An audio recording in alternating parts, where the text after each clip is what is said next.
Once again, ladies and gentlemen, welcome to the Village of Bartlett Committee of the Whole meeting for July 2nd, 2024. Again, I call this meeting to order and ask the clerk to please call the roll. Trustee Daney? Here. Gansey? Here. GUNSTEEN? Here. Hopkins? Here. Laporte? Here. Sawanski? Here. President Wallace? Here. Once again, if anyone would like to address the board, kindly step up to the podium, state your name and address for the record.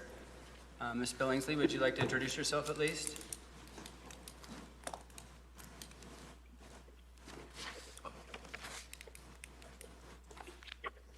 Hi, everybody. My name is Hannah Billingsley. I live in West Chicago, and I'm running for state representative in this area. I've had the pleasure of meeting several of you already through various events, and I came here tonight. I'm part of the zoning board in West Chicago, and I find all these little meetings really interesting. I feel like that's where you get to really hear the heart of the city, and I am amazed by how many people have just participated in tonight's event. That says a lot about Bartlett. And my last thing I'll say is, at this point, I have knocked on a couple thousand doors here in Bartlett. And one of the questions I always ask people is, what's one thing you would change about the city of Bartlett? And I would say over half the time, people look me in the eye and say, Hannah, I wouldn't change a single thing. And that says a lot about you guys and a lot about your willingness to participate in the process. So keep at it, and thanks for everything you do to make the community great and safe. Bless you guys. Thank you, Hannah. What's the other half say? Say, man, that Laporte guy is awful. Get him out of here. Anyone online like to address the committee? No, Mayor, there's not. Thank you, Chris. Right, we'll move on to standing committee reports. For standing committee building and zoning committee, Chairman GUNSTEEN. President Wallace, we have one item tonight. It is the 231 to 251 East Lake Street. The applicant is requesting the rezoning of 3 parcels from the ER1 Estate Resident Zoning District to the B3 Neighborhood Shopping District. These properties were recently annexed into the village and are subject to an annexation agreement. The rezoning of the property for commercial use is consistent with the future land use, the approved annexation agreement, and the draft redevelopment plan of the Lake Street Corridor TIF district. If anybody has any questions on it, if not, I will move this to, we'd like to push this to planning and zoning for a public hearing. Anybody have any other discussion about it? Let's move it on. Okay. All right, that said, that's all I have.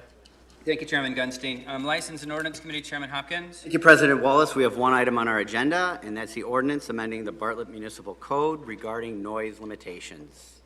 Attached is an ordinance amending the Bartlett Municipal Code regarding noise limitations. The Police Department is requesting amendments to 3 sections of the Village Code that pertain to noise limitations. Section 434, excessive noise, Section 3222, amplified regulations, and Section 115.4, complaints and notices of hearing procedures. With that, if staff or the police department would like to add anything to this, or I know we went over this pretty in-depth last time, so is there any changes since the last meeting? I'd just like to highlight, we took into consideration a lot of the discussion and just some things that I'd like to highlight.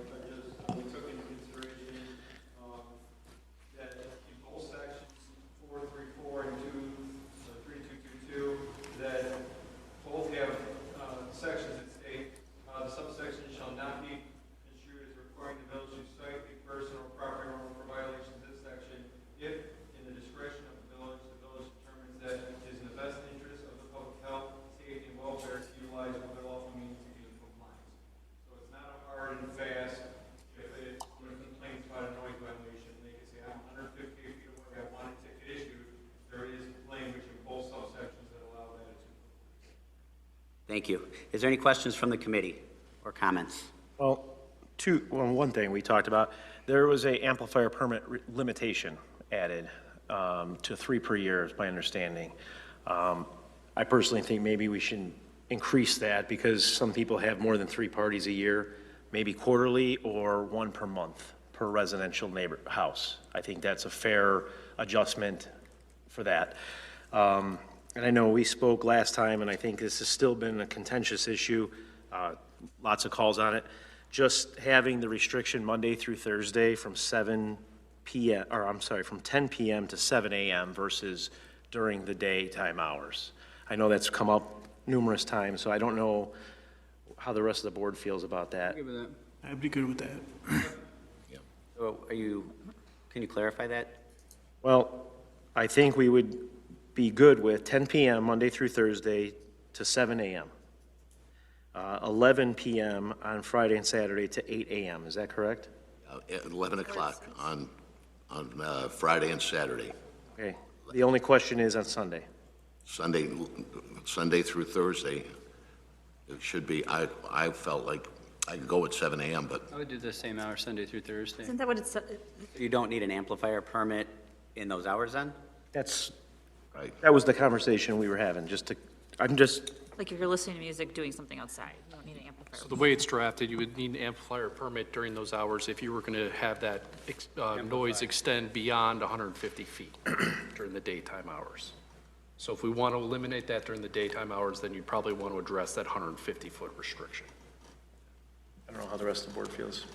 I'm okay with that. I think we can always review this in a year, we can review it in 6 months. I think the majority of the issues happen during the spring, summer, and fall, not necessarily in the winter. So, I think this is something that we can address if it becomes an issue. Let's see. that's pretty much what Kevin had talked about before. He said, let's take a look at it in 6 months period of time. And the game plan was to have something in effect for the 4th of July. So if we went with that, we could actually review it. And there won't be anything happening, I wouldn't think, during the winter. So it's just the summer months so let's run through the summer months and see where we're at it, in 6 months, Yeah, whatever. if we need to tweak it in 6 months, we tweak it. Can we make note get now, the feedback. like in 6 At months? least they have something Look they at the can data, work with. like calls that came in? Sorry. Can we make note now that in 6 months, we can look at the data and like calls that came in or what happened? Or, like details of the calls? I think the biggest stat that I would like to see is the impact it's having on the worst areas, right? That's the key that you guys brought up in the first place. The police department wanted something with some teeth in order to say, hey, we're not just going to slap your hand anymore. You could actually have a fine. So I think that finding out if it's actually impacting 6 months, maybe a year away, in those worst areas. Yeah. I would also add, Does this address, does this address the police officer's concerns about the apartments? Because apartments are a lot closer together than 150 feet away. Deputy And Chief, my understanding is that was what the main focus was, because of the volume of calls, was in the apartment complexes where they couldn't do anything. So the 150 feet would be reduced down to 75 feet during the majority of time. You remember, over 70% of the calls were happening after 10 p.m. yeah. So then that sound restriction is reduced to 75 feet, which would be more appropriate for the apartments. The majority of the complaints actually don't occur during daytime hours of the apartments, but if they did, it would be large parties in the common areas outside that would extend beyond the 150 feet and would require an fire permit. Okay, good. I have a question also I wanted to ask. I was confused because number 1, it said that first-time offenders could be fined $100, and then as I went through it, K was struck, and it's now J. It's the penalty. Any person violating blah, blah, blah would be $75. So can someone explain to me what is the fine? So it would give the optional $100 for name on bail in lieu of an in-person appearance. If they chose to appear, the fine range per ordinance for all villages is $75 to $750. All right. So they could be fined anywhere in that range if they chose to appear in person. But in lieu of an in-person appearance, a first-time offender can pay $100. Thank you. does this give you the teeth that you need to implement these rules? It really does, and honestly, our goal is to not issue any citations. We don't want enforcement. The problem we're trying to fix is up until this point, we'd go to the same area numerous times telling them to turn the music down, and if they didn't, we had no recourse. So this just gives us a recourse if someone continues to just violate and not obey. Ultimately, we want to obey, we want residents and neighbors to all get along and live in harmony without Sure. calls. I would like to revisit this in January, after the summer is over, and see what the amount of calls that you received in the 6-month period and the times that they were called upon. And if we have a lot of offenders before 10 a.m., then we bring this back to committee again and have another conversation about it and make an adjustment then. Did you want to make some of your comments? Or I would like to make the adjustments that we talked about Yeah. as we move forward. Kurt, do you understand what trustee Gunstein would like to change? Let's maybe make sure that we're all clear on that. So we're going to change the permits to 12 per year? I just suggested 12. Yeah, I mean, I'm not, If we're going to bring this back to the board, maybe it'd be helpful to get some consensus if we know where everybody's at. the amount of amplified permits per year per household. How many do you think? 12 is great. I mean, I just said once a month, that's all. How many are we issuing now, like 10 a year? Without including the actual events? There are very few addresses that have more than 3 amplifiers a year. Because this isn't, we're not saying like the log cabin, obviously, they could have more. So residential addresses, typically, have not seen more than 3 per year. So quarterly? Tried to match like what they were doing with garage sale permits. So we're trying to be consistent with it. Quarterly? I don't want to have any. I wouldn't Don't put recommend a- they be quarterly. You're gonna have to because track it then. It's typically between June, when you have all the graduations, you have backyard weddings. It's really between June and August that we have the bulk of our amplifier permits issued. Let's meet in the middle, six a year. 6 a year, max amplifier. So you can have every other month, Joe, you can have a party. It was just a bullet point change that I saw in here, that's why I brought it up. I'm going to have the party at an Airbnb, so it doesn't matter. And the hours would be, Yeah, the hours. I would like to see some type of initiative, perhaps. It doesn't necessarily have to be written into this, but I'd like to see some type of initiative to work with the property managers of the apartment complexes where the majority, the bulk of these calls are coming from, and make sure that they're taking responsibility for their tenants. Yeah. I think I'm 99% sure they're already doing that.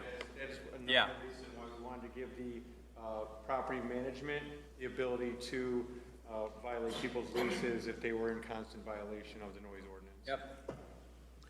And the hours that we had talked about, well, what I felt, were Sunday through Thursday, 8 in the morning till 10, right? We're waiving that now. okay, And 8 o'clock to 11 p.m. on Saturday and Friday and Saturday. You would only need an amplifier permit outside those hours. Is that what we're saying? Okay. Well, amplifier permit, you'd need any day that you're using an amplified device. amplified music is different than 150 feet. Yeah. Anything under 150 feet, you don't need an amplifier permit still. But if you're gonna have a wedding, you still would need an amplifier Oh, yeah. permit. If you're as a going to have respect a to your personal neighbors. residence. Right. Yeah. Is that going to help you? Yeah, it's weird. Do you understand? You know the time Yeah. restrictions are talking? So Sunday through Thursday, 8 to 10 PM, so that 150-foot restriction from 8 AM to 10 PM, that's going to be the restriction, 150 feet. If it's over 150 feet, then that's presumed to be unreasonable. It's not automatically, it's presumed to be unreasonable. And then later, after 10 PM, then it's 75 feet. Then on Friday and Saturday, it's 8 to 11 PM is 150 feet. And then after 11 PM and until 8 AM is 75 feet. Sounds good. Let's try it. Sounds good. Anything else, trustee Gunstein? Do you want this to come back to committee the or? board. To the board. Right to the board. I would prefer right to the board. Any other comments or concerns? And we'll move this to the village board for a final vote. That's all we have under licenses and ordinances Thank tonight. you, Chairman Hopkins. Before we adjourn, I'd just like to wish everyone a happy and joyous 4th of July. I know the police department and staff and the fire department and everyone have been meeting continuously to try to make sure all emergency operations are in check. So we've done a lot of homework, and I want to thank the police department. And outside here, I'd like to thank the fire department and staff and Public Works for setting this all up, because it's very important we keep everybody safe, so thank you. With that, I'll entertain a motion to adjourn. So moved. Moved by trustee Daney, seconded by trustee Gunstein. Will the clerk please call the roll? Trustee Gunstein? Yes. Hopkins? Yes. Laporte? Yes. Sawansky? Yes. Daney? Yes. Gansey? Yes. We are adjourned.